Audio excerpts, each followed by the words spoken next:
Okay, so method for finding the eigenvalues of a matrix, remember, was to find the roots of the characteristic polynomial set equal to 0. And the characteristic polynomial is the determinant of a minus lambda I. So we want to find that, and then we're going to set it equal to 0 and solve.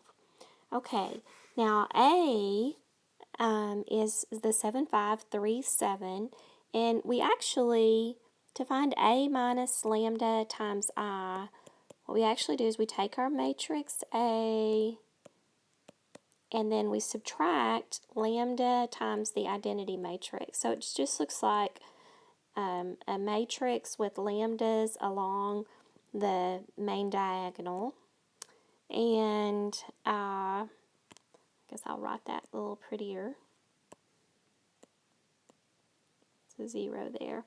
Okay, so for this a minus lambda I is going to look like 7 minus lambda, and then our 5, and our 3 doesn't change, and then we have minus 7 minus lambda, so that when we take the determinant,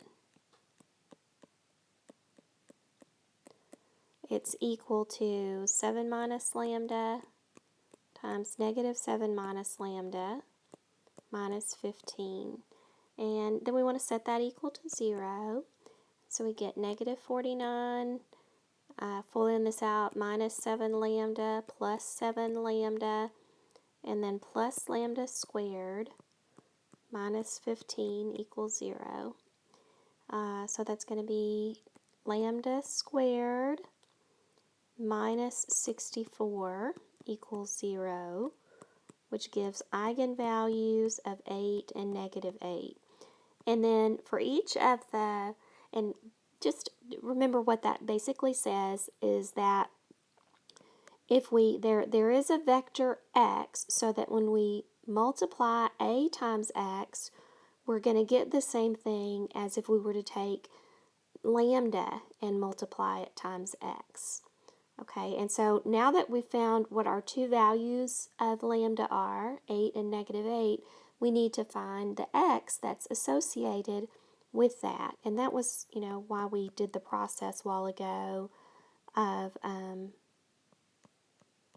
basically saying, all right, I'm looking at a minus lambda I times a particular vector is equal to 0.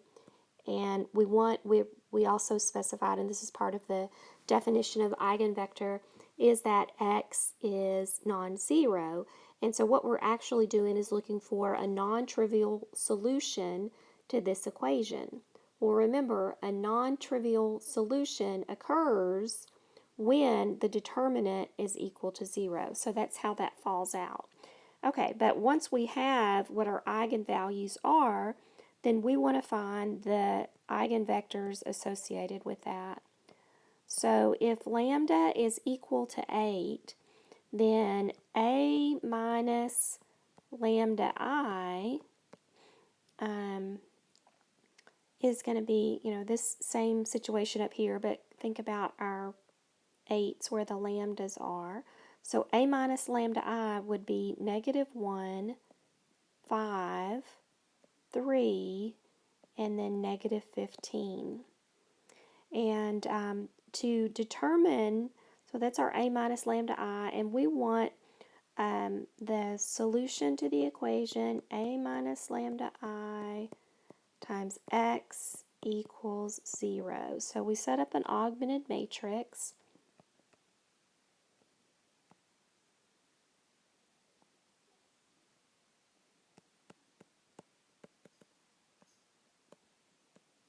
And then using row operations, we reduce to 1, negative 5, 0, 0, 0, 0. And through this process, think about our two-dimensional vector, x1 and x2. So we have x2 free, and we end up with x1 equals 5x2. So really what we're saying is our vector x, our eigen, our solution is given by x1, x2, but we've already seen that x1 is equal to 5x2, and then x2 was free. And so it can be written as x2 times 5, 1. Okay, and so our eigenvector associated with lambda equals 8 is going to be 5, 1. And for lambda equals -8, we end up with the eigenvector -1/3, 1. Okay, now we're asked to find matrices P and D so that A can be written as P times D times P inverse. When we have A and D written this way, where P is an invertible matrix, we say that A and D are similar. So this is basically the definition of similar is when they can be written this way. But it also turns out that their eigenvalues are the same, or their characteristic polynomial is the same. Okay, now a very special case of this is when we, I wouldn't say a special case, but a very easy way to find such a matrix is to recognize that if we let D be a diagonal matrix where the eigenvalues are the same as A, then the eigenvalues are actually going to fall as the diagonal elements. So we can just let A equal to 8, 0, 0, -8, and this is going to be a similar matrix to A. And in fact, if we let P be the matrix where the eigenvectors corresponding are corresponding to each of the eigenvalues, then that's going to give us our P. So if you remember from the previous problem that we had with the same matrix A, our eigenvector corresponding to 8 was 5, 1, and the eigenvector corresponding to -8 was -1, 3, 1. And you can do the math on this, but it turns out our A is equal to P times D times P inverse, and so what we would just do is write it this way. That's our P, and then our D is the diagonal matrix with the eigenvalue entries, and then just using our little inverse, I'll let you do the math on that, but it turns out to be 3/16, 1/16, -3/16, and then 15/16 for the inverse. But if you multiply all that, it's going to give you the A.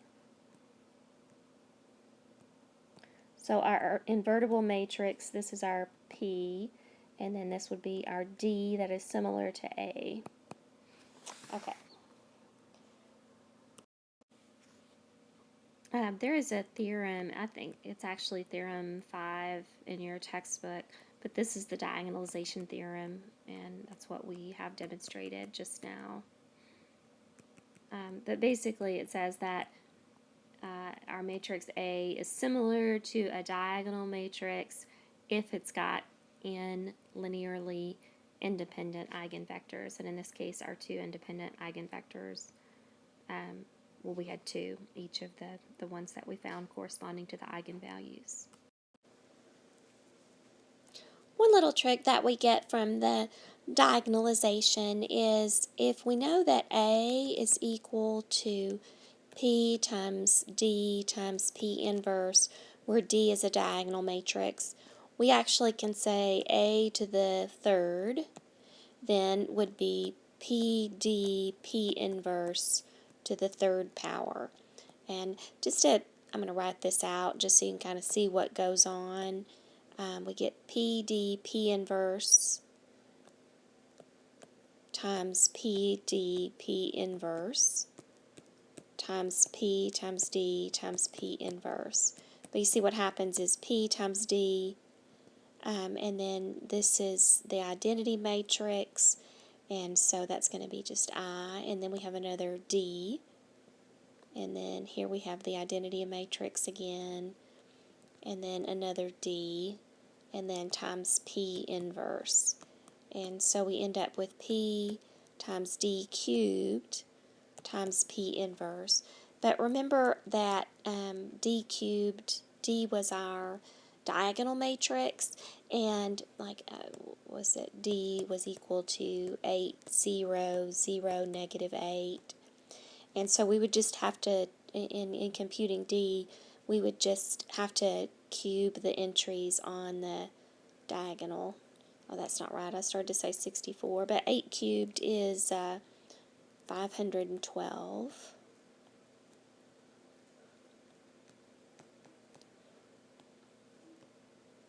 Which is still a pretty intense little calculation. What we'll end up with in the end is 448, 192, 320, and then negative 448. But the idea is, it obviously for this one, it might have been just as much trouble to go ahead and do A times A times A as this method. But think about if we had like A to the 20th power, then it's always going to be easier to raise single entries to a larger power than it is to have to do 20 matrix multiplications. So this is just an idea of how we shorten the algorithm. We shorten the number of processes that we have to perform in order to get our answer.